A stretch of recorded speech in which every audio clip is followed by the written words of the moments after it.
اقرأ باسم ربك الذي خلق خلق الإنسان من علق اقرأ وربك الأكرم الذي علم بالقلم علم الإنسان ما لم يعلم صدق الله العظيم وصدق رسوله النبي الكريم الأمين ونحن على ذلك لمن الشاهدين والشاكرين والحمد لله رب العالمين. بسم اللہ الرحمن الرحیم. فقالت خدیجۃ کلا واللہ ما یحزیک اللہ ابدا انک لتصل الرحم وتحمل الکلا وتکسو المعدوم وتقر الضیف وتعین علی نوائب الحق ان اللہ وملائکتہ یصلون علی النبی یا ایہا الذین آمنوا صلوا علیہ وسلموا تسلیما. اللہم صل علی سیدنا و مولانا محمد وعلی آل سیدنا و مولانا محمد واصحاب سیدنا و مولانا محمد وبارک وسلم. الصلاة والسلام علیکہ یا سیدی یا رسول اللہ وعلی آلک واصحابک یا سیدی یا حبیب اللہ. السلام علیکم ورحمۃ اللہ وبرکاتہ. بسم اللہ الرحمن الرحیم.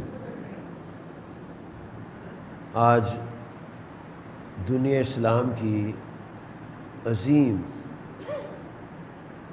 خاتون اول ام المومنین حضرت سیدہ خدیجۃ الکبریٰ رضی اللہ تعالیٰ کا دن ہے. ایک مسلمان ہونے کے ناطے سے ہمیں ان کے بارے میں جتنی زیادہ معلومات ہونی چاہیے وہ رکھنی چاہیے. پہلی بات جاننے والی یہ ہے کہ اللہ تعالیٰ نے اپنی اس عظیم کتاب میں یہ جو بات ارشاد فرمائی ہے جو اس کو مانے گا وہ صحیح مسلمان ہے.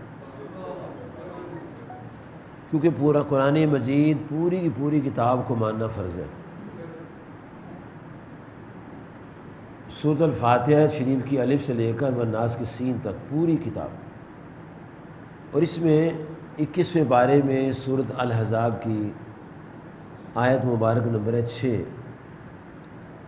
سورت نمبر ہے 33.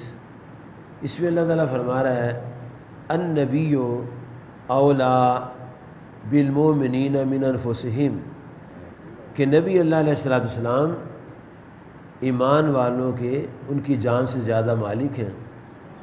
وَأَزْوَاجُهُ أُمَّهَاتُهُمْ, اور آپ صلی اللہ علیہ وسلم کی تمام بیویاں مومنوں کی مائیں ہیں. ایگزمپشن کوئی نہیں ہے, یہ نہیں کہ فلاں تو ہے تو فلاں نہیں ہے. وَأَزْوَاجُهُ, یہ پرٹیکولر ورڈ جو ہے یہ ذہن میں رکھنے والا ہے. وَأَزْوَاجُهُ أُمَّهَاتُهُمْ, اور آپ کی بیویاں مومنوں کی مائیں ہیں. جو یہ آیت مانے گا, جو ان کو اپنی ماں مانے گا وہ مسلمان ہے. سیدھا سیدھا مسئلہ ہے, اس میں کوئی جھگڑا کوئی بحث وغیرہ نہیں ہے. پورے قرآن کو ماننا ایمان والے کے لیے فرض ہے. اس لیے ہر مسلمان کو یہ عقیدہ رکھنا ہے کہ آپ سرکار صلی اللہ علیہ وسلم کی تمام ازواج جو ہیں وہ ایمان والوں کی مائیں. اور پھر اسی صورت میں اللہ جل شانہ نے انہیں جو تاج رفعت عطا فرمایا وہ یہ ہے. سورۃ الاحزاب 22واں پارہ 32 نمبر آیت ہے. یا نساء النبی لستن کاحد من النساء, کہ اے نبی کریم صلی اللہ علیہ وسلم کی ازواج پاک آپ اور عورتوں کی مثل نہیں ہیں. آپ نبی صلی اللہ علیہ وسلم کی زوجیت میں آنے کی وجہ سے تمام ازواج جو ہیں وہ بے مثال ہو گئی. سیدہ خدیجہ رضی اللہ عنہا سے لے کر صفیہ بنت حشی تک جتنی ازواج ہیں تمام کی تمام اللہ پاک کی کلام میں آتا ہے بے مثال ہے. لستن کاحد من النساء، کہ تم اور عورتوں کی مثل نہیں ہو، اس لیے کہ آپ سبھی امام الانبیاء علیہ الصلاۃ والسلام کی ازواج مطہرات ہیں. نہ دنیا میں ان کی مثال ہے کوئی، نہ آخرت میں ان کی کوئی مثال ہے. اور جب یہ آیت اتری سورۃ علق اقرا، اس وقت صرف ایک بیوی تھی آپ کی جن کا نام ہے حضرت سیدہ خدیجہ رضی اللہ تعالی عنہا. بڑی ہمدرد اور خیر خواہ اور آپ کے مشن سے محبت رکھنے والی کمال زوجہ تھی. واہ واہ. اور آقا کریم صلی اللہ علیہ وسلم ان کا بڑا تذکرہ کرتے تھے، ان کی خدمتیں بیان کرتے تھے، ان کے اسلام میں جو حصہ ہے اس کو بڑی محبت سے اور بڑے پیار سے بیان فرمایا کرتے تھے. دوسری ازواج سنتی تھی، اور جب ازواج سنتی تھی تو عرض کرتی تھی یا رسول اللہ صلی اللہ علیہ وسلم آپ ان سے بہت پیار کرتے ہیں.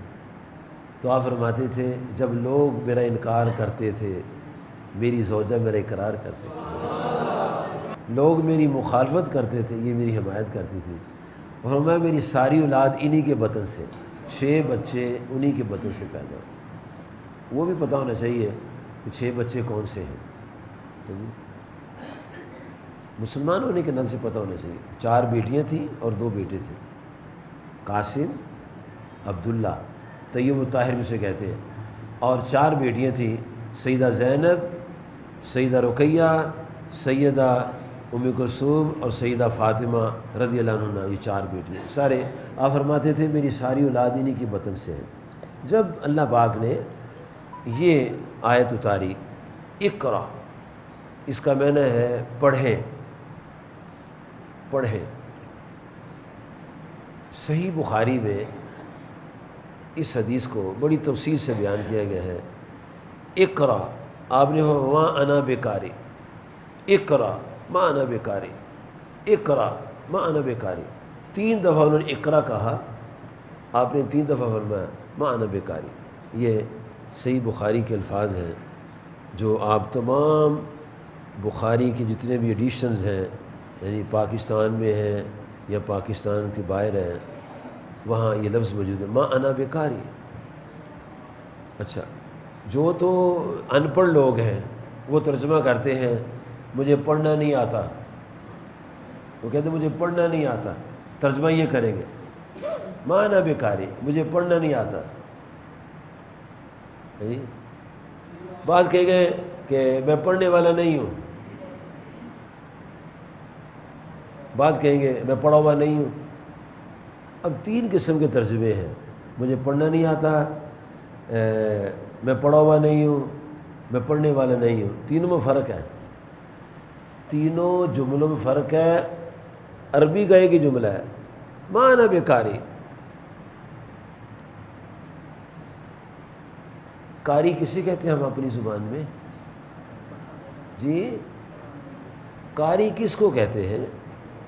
جو تلاوت کرتا ہے، جی پڑھتا ہے. اچھا، اب یہ ترجمہ کرنا ما انا بیکاری، میں پڑھا ہوا نہیں ہوں، میں پڑھا ہوا نہیں،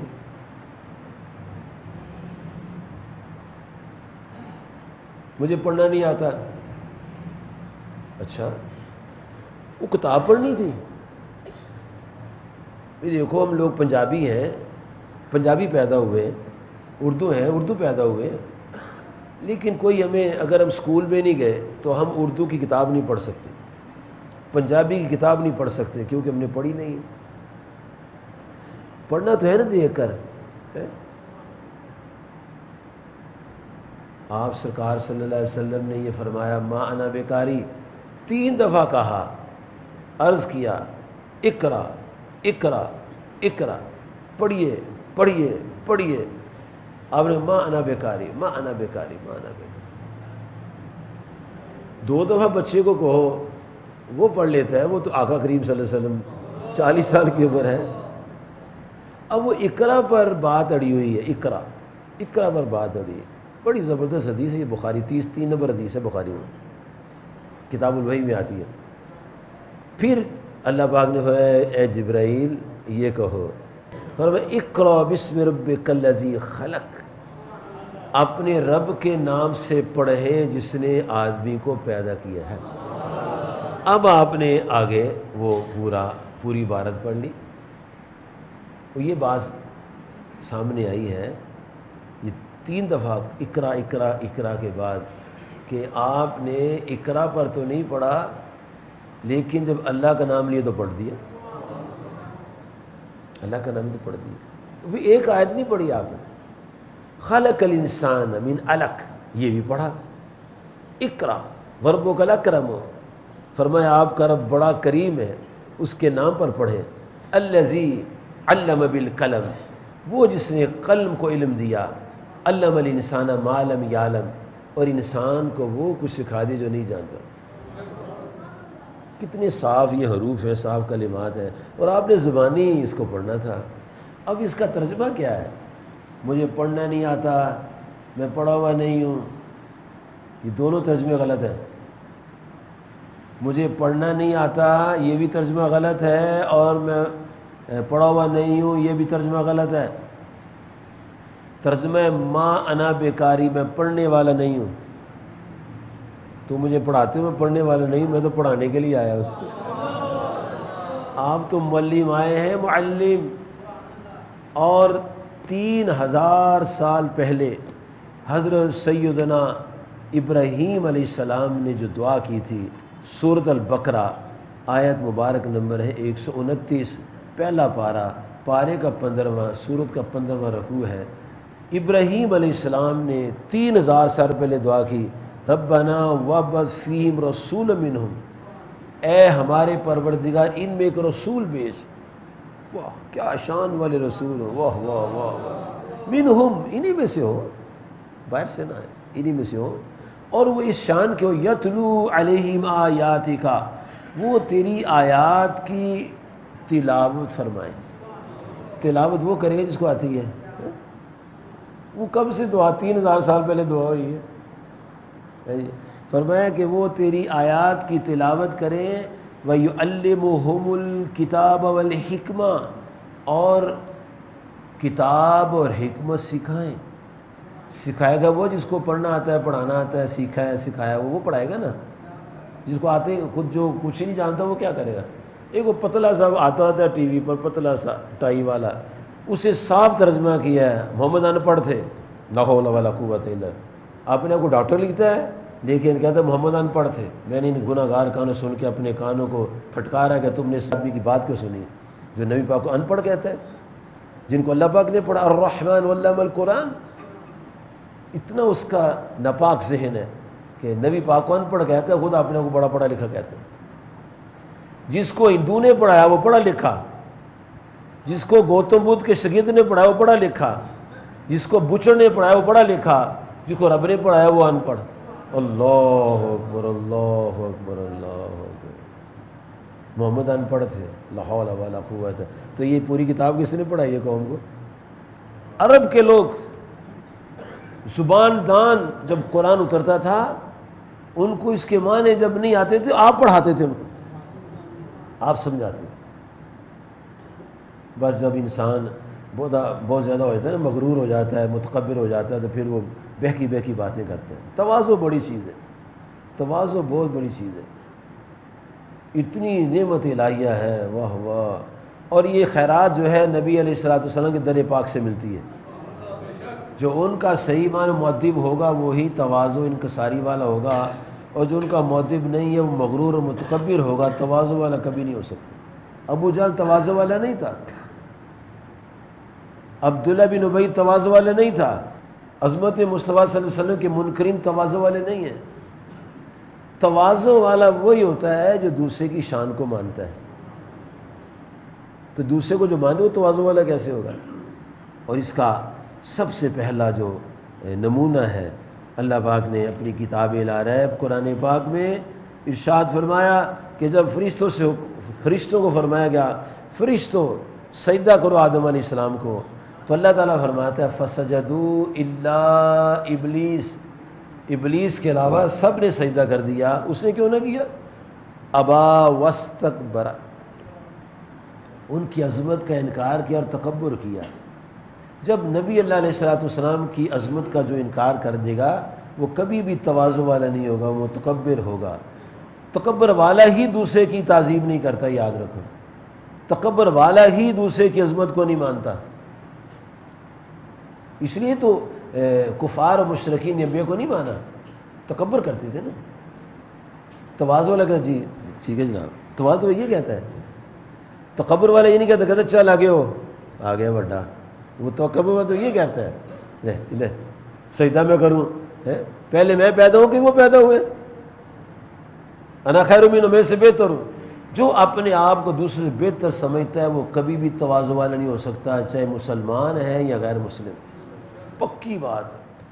جو دوسروں کو حقیر جانتا ہے وہ کبھی بھی تواضع والا نہیں ہوگا۔ اور حضور سب سے اعلیٰ ہونے کے باوجود تواضع فرماتے تھے اور بتاتے جو سب سے اعلیٰ ہے وہ تواضع کرے، اور جو کچھ بھی نہیں وہ تکبر کیوں کرے؟ ان کو کیا تکبر کی ضرورت ہے؟ جو اتنا شان رکھتے ہیں وہ تو تکبر نہیں کرتے، وہ تو تواضع میں رہتے ہیں۔ اللہ پاک کی ذات پاک نے فرمایا ہے کہ یہ کبریائی جو ہے یہ میری شان ہے، اس لیے اللہ تعالیٰ کی ذات پاک نے سورۃ بنی اسرائیل کی آخری آیت مبارکہ میں یہ فرما دیا قل الحمد للہ الذی، اے محبوب علیہ السلام آپ فرما دیجئے تمام تعریفیں اللہ تعالیٰ کے لیے ہیں، لم یتخذ ولدا، اس نے کوئی بچہ نہیں بنایا اپنا، ولم یکن لہ شریک فی الملک، اور اس کی بادشاہی میں اس کا شریک نہیں ہے، ولم یکن لہ ولی من الذل، اور وہ کمزور نہیں کہ اس کو کسی مددگار کی ضرورت ہو، وَكَبِّرْهُ تَكْبِيرًا، فرمائے اس کی بڑائی بولنے کے لیے کہہ دو اللہ اکبر، سب کہیں اللہ اکبر۔ یہ صرف ایک ذات ہے جو کبریائی زیبا فقط اس بے ہمتا کو ہے، ذات بے ہمتا کو ہے، باقی سب تواضع۔ جس نے سر جو جھکا دیا وہ تکبر کیوں کرتا ہے؟ اور امام غزالی علیہ الرحمہ نے تو بڑی سادہ سادہ سی باتیں کرتے ہیں، وہ سیدھی سیدھی باتیں کرتے ہیں۔ وہ فرماتے ہیں جو کسی کہتا ہے تو جا چھوڑو اس کو، ٹکے کا آدمی ہے وہ۔ فرمایا یہ کہنا بھی تکبر کی علامت ہے کہ دوسرے کو ٹکے کہتا ہے تو خود کتنے کا ہے؟ 8 آنے کا ہے کہ 4 آنے کا ہے؟ بڑا ہے نا تبھی ٹکے کا کہتا ہے نا۔ پھر کہتے ہیں یار تو کی ٹکٹ ہے بندے نے گلا جا کے بحث کرنا، کہتے ہیں نا یہ بھی متکبر آدمی ہے۔ اور تکبر کو راہ راست نہیں نصیب ہوتی، یاد رکھنا، جب تک توبہ نہ کرے۔ پیارے آقا کریم صلی اللہ علیہ وسلم تواضع وہاں سے تقسیم ہوتی ہے، ناز کرتی تواضع۔ اور اللہ تعالیٰ کے نبی صلی اللہ علیہ وسلم نے جب سیدہ خدیجہ رضی اللہ عنہا کے سامنے آ کر بات سنائی کہ آج ایسے ہوا ہے جی، اور اللہ پاک کے نبی پاک صلی اللہ علیہ وسلم نے وہ پوری آیات پڑھی، پہلے تو نہیں 3 دفعہ پڑھا اقرا اقرا اقرا، لیکن جب اللہ کا نام نے بسم ربک الذی خلق، اپنے اللہ کے نام سے پڑھ، پھر آپ نے پڑھا اور یہ سمجھا دیا کہ بسم اللہ شریف پڑھ کے کام شروع کیا کرو، ہر اچھا کام بسم اللہ پڑھ کے کرنا چاہیے جی۔ کھانا بھی کھائیں تو بسم اللہ شریف پڑھیں۔ اور جناب حضرت سلیمان علیہ السلام جب بلقیس کو خط لکھتے ہیں تو وہاں کیا لکھتے ہیں؟ انہو من سلیمان، یہ خط سلیمان علیہ السلام کی طرف سے ہے، وَإِنَّهُ بسم اللہ الرحمن الرحیم، بسم اللہ الرحمن کر کے لکھا۔ موسیٰ علیہ السلام نے فرعون کے لیے دعا کی کہ یا اللہ اس کو ختم کر دے، تو اللہ پاک نے ڈیلے کیا کام۔ تفسیر میں لکھا ہے کہ اللہ پاک نے موسیٰ علیہ السلام جس گھر میں رہتا ہے نا اس گھر کے چوکھٹ پر لکھا ہے بسم اللہ الرحمن الرحیم، فرعون نے لکھا ہے۔ فرعون بسم اللہ الرحمن الرحیم.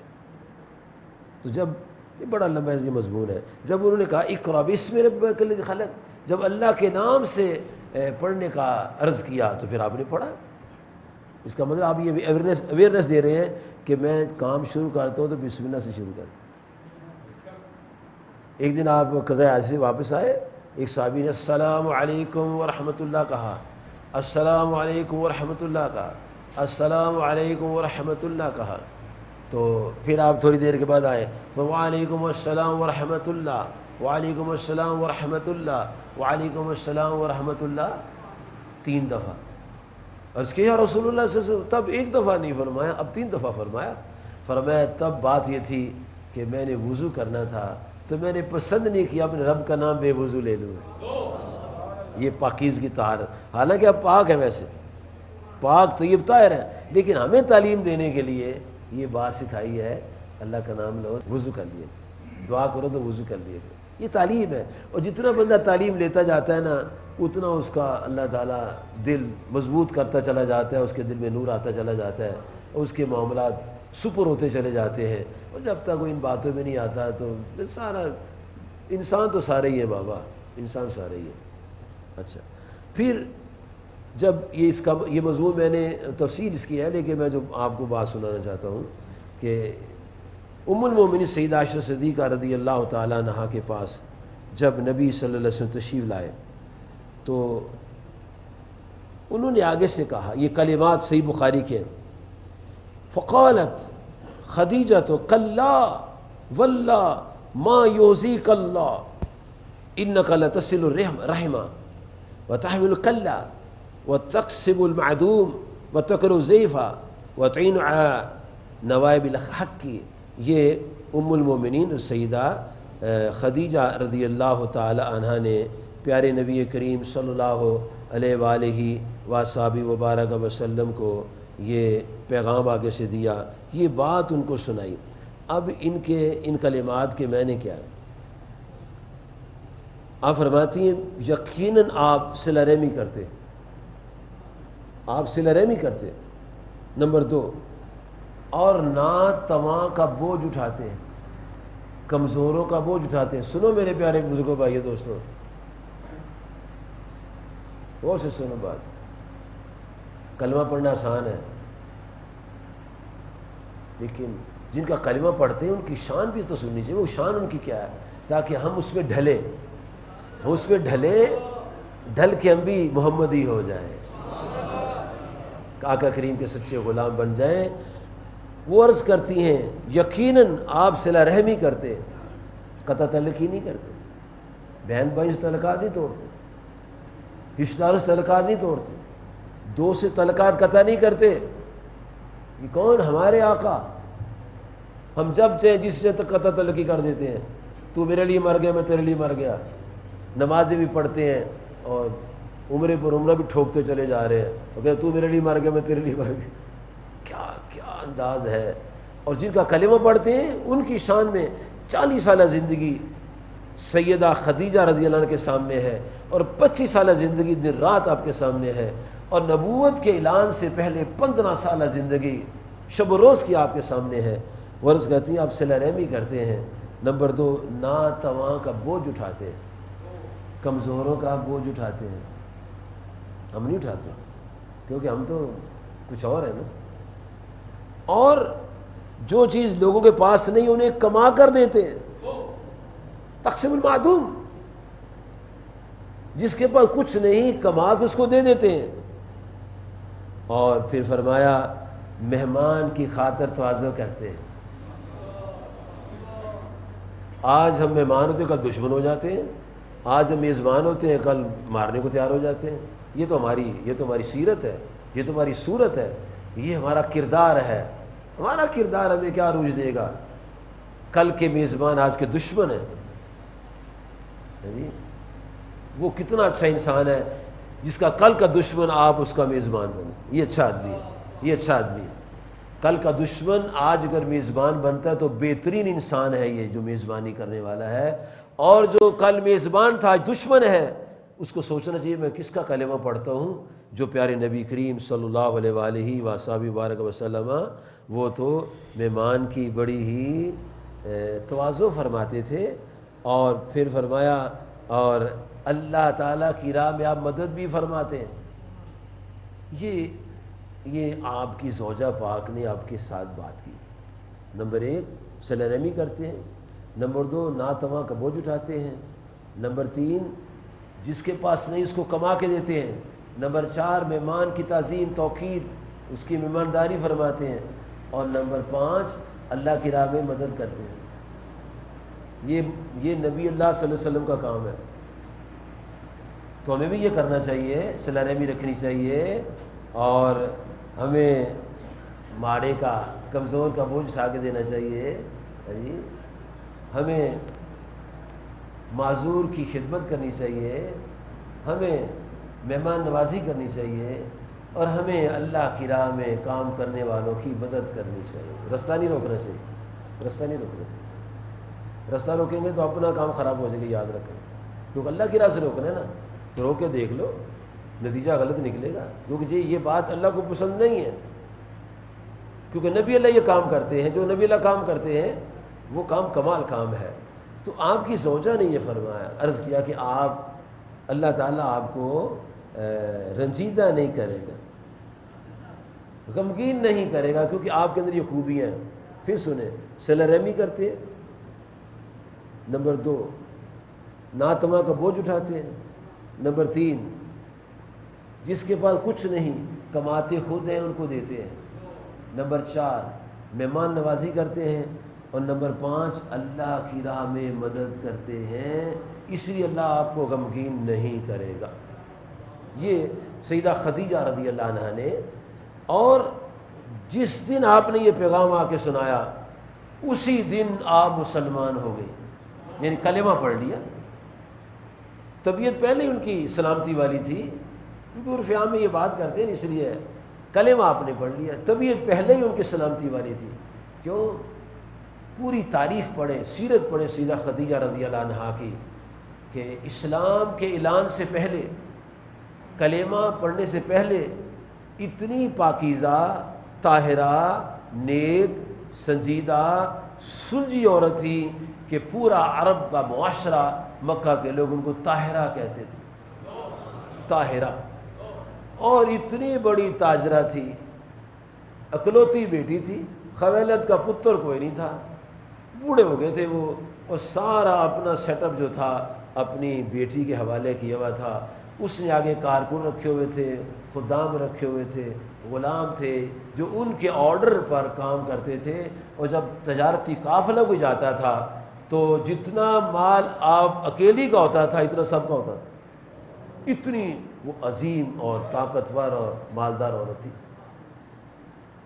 اور 2 شادیاں پہلے انہوں نے کی ہیں، دونوں شوہر فوت ہو گئے، اور ان سے 3 بچے تھے، حالہ ہند ایک لڑکی تھی، ایک لڑکا تھا، اور ایک حالہ ایک لڑکا تھا۔ ابو العالیٰ اس کی کنیت اس سے کہلاتی تھی، اور ہند بھی کہلاتی تھی، لیکن ایک جو تھی وہ بچہ فوت ہو گیا تھا بچپن میں، اور ایک وہ مسلمان ہو گئی تھی۔ اور 2 شادیوں کے بعد اب لوگ جو تھے معاشرہ کے ان کو پیغام بھیجتے تھے شادی کا، لیکن آپ کسی کی بات کو قبول نہیں فرماتے۔ اسی ماحول میں ہمارے پیارے کریم آقا صلی اللہ علیہ وسلم کی عظمتوں کے چاند چمک رہے تھے، سورج کی کرنیں جو تھیں وہ ان کے گھر بھی جا رہی تھیں، اور مائی صاحبہ نے خواب دیکھا، ام المومنین سیدہ خدیجہ رضی اللہ عنہا نے خواب دیکھا کہ سورج جو ہے ان کے گھر اتر آیا ہے۔ اب ہر خواب کی تعبیر ہوتی ہے، قرآن پاک میں بھی تعبیریں ہیں، احادیث میں تعبیریں ہیں۔ آپ نے تعبیر پوچھی کہ میرے خواب کی تعبیر کیا ہے، تو آپ کا تعبیر بتائے گی آپ خاتم النبیین کی زوجہ بنے گی۔ اچھا، اب اسی دوران قافلے بھیجتی تھی، وہ شام بھیجتی تھی، یمن بھیجتی تھی، تو آقا صلی اللہ علیہ وسلم کی عظمت و شان سورج چاند کی چمک رہی تھی، تو اس نے سوچا ان کو بھی کہتے ہیں کہ آپ دیانتدار ہیں، مانتدار ہیں، سچے سچے ہیں، بڑے پیارے ہیں، تو آپ بھی ہمارے قافلے کے ساتھ چلے۔ انہوں نے پیغام بھیجا، اور پیغام بھی کمال، کہا کہ جتنا سب کو دیتے ہیں آپ کو ڈبل دیں گے، آپ کی دیانت، آپ کی صداقت، آپ کی امانت کی وجہ سے۔ تو کوئی شک و شبہ کی گنجائش نہیں کہ وہاں کوئی ایک درہم کا بھی فرق آئے گا۔ تو آپ نے اوکے ٹھیک ہے چلتے ہیں، آپ نے اوکے ٹھیک کہہ دیا۔ اچھا، اب جب قافلہ گیا تو میسرہ ان کا غلام تھا سیدہ خدیجہ رضی اللہ عنہا کا، وہ بھی ساتھ تھا، اور جب سے تجارت ہو رہی تھی منافع ہوتے تھے، لیکن اس دفعہ جو منافع ہوا، تمام جتنے بھی تجارتی قافلے جاتے رہے سب سے دوگنا منافع ہو، دوگنا منافع ہو۔ اور پھر میسرہ نے دیکھا کہ کوئی ہے ایسے دائیں بائیں اور آپ کے اوپر سایہ کر رہا ہے، آپ کے اوپر سایہ ہے، چل چلاتی دھوپ میں آپ کے اوپر سایہ ہوتا ہے، جاتے بھی دیکھا اور آتے بھی دیکھا۔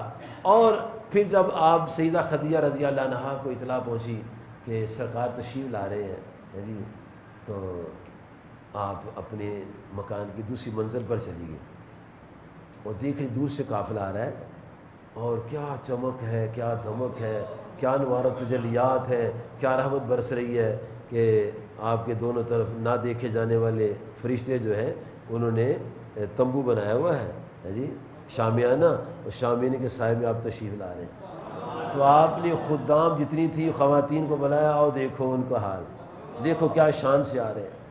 اس کے بعد ان کی طبیعت میں تبدیلی آئی۔ اس سے پہلے انہوں نے بڑی لوگوں نے پیشکشیں کی، بڑی پیشکشیں کی شادی کی، لیکن آپ نے کہا نہیں میں شادی نہیں کرنی۔ لیکن جب آپ کا یہ شان اور مقام دیکھا تو ان سے شادی کا ارادہ کیا، اور ان کو پتہ بھی تھا کہ یہ نوجوان ہیں اور کنوارے ہیں اور چھوٹے ہیں ان کے حساب سے، عمر کے حساب سے جی، پیدائش کے لحاظ سے، ویسے تو بڑے تھے اور بڑے ہیں، وہ 40 سالہ ہے اور 25 سالہ ہے۔ حضرت حمزہ، ابو طالب یہ ساتھ ہیں آپ کے۔ تو آپ سرکار صلی اللہ علیہ وسلم کے وہ جو ادھر سے پیغام آیا قبولیت میں، انہوں نے بھی کہا ٹھیک ہے پیغام صحیح ہے۔ تو 25 سال کی عمر میں سیدہ خدیجہ رضی اللہ عنہا کے ساتھ آپ کی شادی ہوئی، جبکہ ان کی عمر 40 سال تھی اور 2 شادیاں پہلے ہو چکی تھیں۔ یہ کن کے نبی کی بات ہے؟ مسلمانوں کے نبی کی۔ ہمارے ہوتے تو ہم بھی کماری سے بیوہ سے شادی کرنے کو تیار ہو جاتے ہیں، ہم تو کچھ اور ہیں۔ ہم تو 1 سال بڑی سے شادی نہیں کرتے، تو جو بیچاری بیوہ ہوگی اس سے شادی کیسے کریں گے؟ بیچاری بیٹھی، کئی بیٹھی ہیں بیوہ، بے شمار معاشرے کی بے شمار بچیاں جو شادی ہوئی شوہر فوت ہو کے بیٹھی ہوئی ہیں، وہ شادی کرنے کو تیار نہیں ہیں، اور کلمہ سارے پڑھتے ہیں لا الہ الا اللہ محمد الرسول اللہ صلی اللہ علیہ وسلم۔ لیکن ایسے لوگ بھی ہیں جو کر لیتے ہیں، یقین جانو ہے۔ ابھی ریسنٹلی ایک بچہ تھا کنوارا خوبصورت، میں نے کہا یار ایک بچی ہے لیکن اس کے ساتھ ایک 11 سال کا بچہ ہے، شادی کرو گے؟ کہنے ٹھیک کر لو۔ میں گھر والے سے پوچھ لوں، یہ لوگ ہیں تیرے گھر والے ہی؟ کہنا ٹھیک ہے پر پتہ کر لیتے۔ گھر والے کہا ٹھیک ہے کر لیتے، شادی کر لیتے۔ بچی کی عمر بڑی، 11 سال کا ساتھ بچہ ہے، بچہ کنوارا ہے، جوان ہے، 9 سال بڑی لڑکی ہے، اور اس کے ساتھ اس کی شادی ہو گئی، اور اتنے خوش ہیں۔ شاید ان کے پہلے 2 بچوں کی شادیوں کے بعد اتنی خوشیاں نہ آئی ہوں جتنی خوشی اس کی شادی سے آئی۔ رحمت ہی رحمت آ گئی۔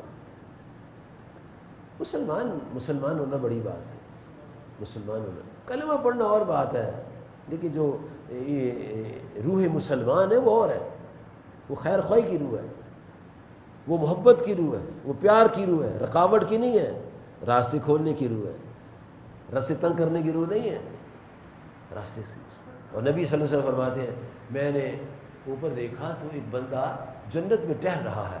صحابہ نے پوچھا یا رسول اللہ صلی اللہ علیہ وسلم یہ بندہ جنت میں کیسے چلا گیا ڈائریکٹ؟ فرمایا کہ ایک رکاوٹ تھی رستے میں، درخت گرا ہوا تھا، لوگ پریشان تھے، رکاوٹ درخت کی وجہ سے آ رہی، اس نے درخت کو کاٹا اور کاٹ کے رہنا کر دیا، راستہ سیدھا کر دیا۔ جب یہ بندہ مرا رب نے سیدھا جنت میں اس کو بھیج دیا۔ یہ تقریریں نہیں ہیں، تقریریں ہم تقریر سمجھ کے سنتے ہیں. جب آپ نے وہ اس کی امپلیمنٹیشن کریں گے نا تو پھر پتہ لگے اسلام کیا ہوتا ہے. ہاں جی، اسلام امپلیمنٹیشن کا نام ہے، not study and not read and teach. Implementation اپنی اپلائی کرنے کا نام ہے. رسول پاک نے اپلائی کیا ہے، اپلائی کر کے دکھایا، گھر والوں نے اپلائی کیا ہے. آپ سرکار کی تعلیمات. نبی کریم صلی اللہ علیہ وآلہ وسلم کے ساتھ سیدہ خدیجہ رضی اللہ عنہ 25 سال زندگی گزاری ہے، اور اتنی اخلاص اور محبت سے ایک دن بھی نہیں بات نہیں ہوئی. جی اچھا، جی اچھا، جی اچھا، ٹھیک ہے سر، جیسے آپ کا بالکل ٹھیک ہے. جب مان جو لیا تو پھر یہ کیا ہوا؟ جی ٹھیک ہے سر ٹھیک ہے، جیسے آپ کا بالکل ٹھیک ہے. وہ میں نے آپ کو دیکھا، اب ہیں ٹھیک ہے. شان والے ہیں. اور نبی کریم صلی اللہ علیہ وسلم آپ کے وصال مبارک کے بعد گاہے بگاہے کیا کرتے تھے؟ بکری ذبح کرتے تھے، اور بکری ذبح کرنے کے بعد کھال اترواتے، اس کے موٹے موٹے گوشت کے پیسز کرتے، اور پھر آپ فرماتے کہ یہ فلاں گھروں میں دے آؤ. 1 دفعہ 2 دفعہ 3 دفعہ 4 دفعہ جب ہوا تو صحابہ نے پوچھا یا رسول اللہ صلی اللہ علیہ وسلم یہ گوشت آپ کہاں بھیجتے ہیں؟ تو آپ نے فرمایا یہ وہ گھر ہیں جو میری زوجہ سیدہ خدیجہ رضی اللہ عنہا کی سہیلی ہیں، ان کے گھر. اور میری زوجہ ان کے ساتھ اس سے سلوک کرتی تھی تو میں نے اپنی زوجہ کو اس سے سلوک باقی رکھا ہوا. اور سنو میرے دوستو، اسلام تقریر کا نام نہیں ہے، سننے سنانے کا نام نہیں ہے. اسلام سلامتی کا نام ہے، عمل کا نام. باپ کا دوست ہو اس کا احترام کرنا چاہیے، باپ کے دوست کا احترام کرنا چاہیے. یہ حدیث میں آتا ہے، باپ کے دوست کا احترام کرنا چاہیے. اب تو باپ کے دوست کو سلام ہی لوگ کرتے ہیں، ختم ہو گیا. بس اندر سے بھی صاف ہے، اندر نور کچھ نہیں ہے، بس دھوکہ اپنے آپ کو دے رہے ہیں. نبی کریم صلی اللہ علیہ وسلم کے پیارے صحابی عمر بن خطاب رضی اللہ کے بیٹے حضرت عبداللہ، امام بخاری رحمۃ اللہ لکھتے ہیں، جا رہے تھے، رستے میں ایک بندہ ملا، السلام علیکم ورحمۃ اللہ وبرکاتہ. وعلیکم السلام. پہچانا مجھے؟ غور کرو. جی بتائیں. وہ جو فلاں بندہ تھا نا، فلاں نام لیا انہوں نے، وہ آپ کے ابا جی کا دوست تھا، میں اس کا بیٹا ہوں. اوہ اچھا، یار یاد آ گیا، تمہارے ابا جی کا میرے بچے سے بڑا پیار تھا. سر سے پگڑی اتاری، ان کے سر پر رکھنا. اب تو دوسروں کی پگڑیاں اتار رہے ہیں، ہم دوسروں کی پگڑیاں اتار رہے ہیں. وہ اپنی پگڑی دونوں سے سر پر رکھ رہے ہیں، اور سواری سے اترے اور لگام پکڑا دی. لوگوں نے کہا عبداللہ یہ تو نے کیا کیا؟ یہ کوئی سائل تھا، اس کو 2-4 درہم دیتے تو ٹھیک ہو جاتا مسئلہ. سواری دے دی، پگڑی دے دی. فرمایا یہ سائل نہیں تھا، میرے والد گرامی کے دوست کا بیٹا تھا، اور میرے والد اس کے بعد سے محبت کرتے تھے، تو میں نے اپنے باپ کی محبت کو برقرار رکھا ہوا ہے. اور نبی پاک فرماتے ہیں جو اپنا نور قطع ہونے سے بچانا چاہتا ہے وہ ماں باپ کے لیے دعائیں کرے، استغفار کرے، ماں و رشتہ داروں سے تعلق قائم رکھے، اور باپ اور ماں کے دوست سہیلیوں کا احترام کرے. اس کبھی نور قطع نہیں ہوگا. یعنی شکلیں گوری ہونے سے کچھ نہیں ہوتا، میں بتا دوں آپ کو، نور کا تعلق دل کے ساتھ ہے. لیکن یہ تب ممکن ہے جب ہم اپنے آقا مولا صلی اللہ علیہ وسلم کی باتوں کو مانیں گے، اس پر عمل کریں گے، اور اب سانچے میں ڈل جائیں. اللہ تعالیٰ مجھے توفیق عطا فرمائے.